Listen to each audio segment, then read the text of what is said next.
Daily. Taste the Daily.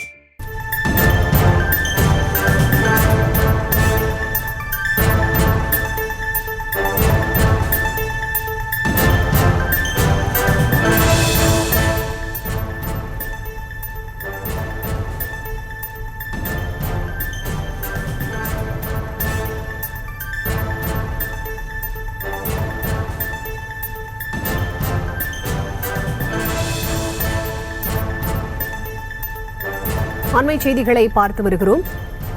வசனம் பேசுவதில் வல்லவரான விஜய் ஒன்றிய பாஜக அரசு குறித்து பேசும்போது மட்டும் ஊடகமாகவும் பதுங்கியும் பேசுவது ஏன் என சண்முகம் கேள்வி எழுப்பியிருக்கிறார். இது தொடர்பான முழுமையான விவரங்களோடு இணைகிறார் எமது செய்தியாளர் லதா. அவரிடம் பேசலாம். வணக்கம் லதா, இது தொடர்பான முழுமையான விவரங்கள்.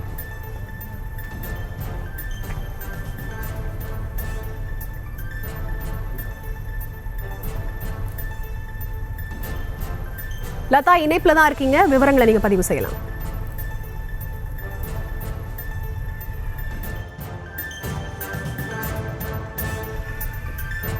வசனம் பேசுவதில் வல்லவரான விஜய் ஒன்றிய பாஜக அரசு குறித்து பேசும்போது மட்டும் ஊடகமாகவும் பதுங்கியும் பேசுவது ஏன் என மார்க்சிஸ்ட் கம்யூனிஸ்ட் கட்சியின் சண்முகம் கேள்வி எழுப்பியிருக்கிறார். அண்மை செய்திகளாக பார்த்து வருகிறோம். பாசிசம் பாயாசம் என்று தொடர்ந்து நக்கலடிப்பதை பார்த்தால் இரண்டு குறித்தும் அவருக்கு எதுவும் தெரியாது என்றே கருத வேண்டியிருக்கிறது எனவும் அவர் கூறியிருக்கிறார்.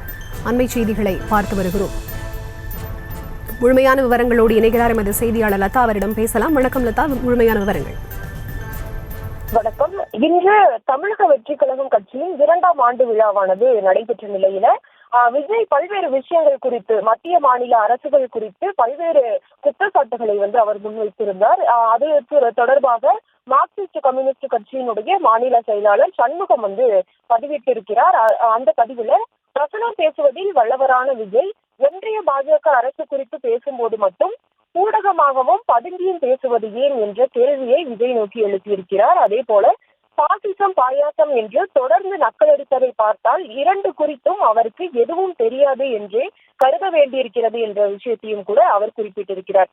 முக்கியமாக பார்த்தோம் அப்படின்னா, இன்றைய தினம் விஜய் ஒவ்வொரு முறையும் பேசும் பொழுது மத்திய மாநில அரசுகளை குற்றம் சாட்டி பேசக்கூடிய ஒரு சூழல்ல இன்றைய தினம் கூட பல்வேறு விஷயங்களை குறிப்பிட்டிருந்தார். முக்கியமாக மும்மொழி கொள்கை, அதே போல மத்திய மாநில அரசுகளை பாசிசம் பாயாசம் என்று குறிப்பிட்டு பேசி இருந்த ஒரு சூழலும் இருந்தது. இப்படி பல்வேறு விஷயங்கள் குறித்து அவர் பேசியிருந்த ஒரு நிலையில இத்தகைய பதிவை சண்முகம் வெளியிட்டிருக்கிறார். அந்த வகையில வசனம் பேசுவதில் வல்லவரான விஜய் ஒன்றிய பாஜக அரசு குறித்து பேசும்போது மட்டும் ஊடகமாகவும் பதுங்கியும் பேசுவது ஏன் என்றும், அதே போல பாசிசம் பாயாசம் என்று தொடர்ந்து நக்கலடிப்பதை பார்த்தால் இரண்டு குறித்தும் அவருக்கு தெரியாது என்றே கருத வேண்டியிருக்கிறது என்றும் விஜய் குறித்து பதிவிட்டிருக்கிறார்.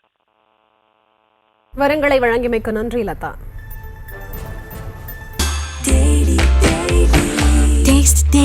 Taste the Daily.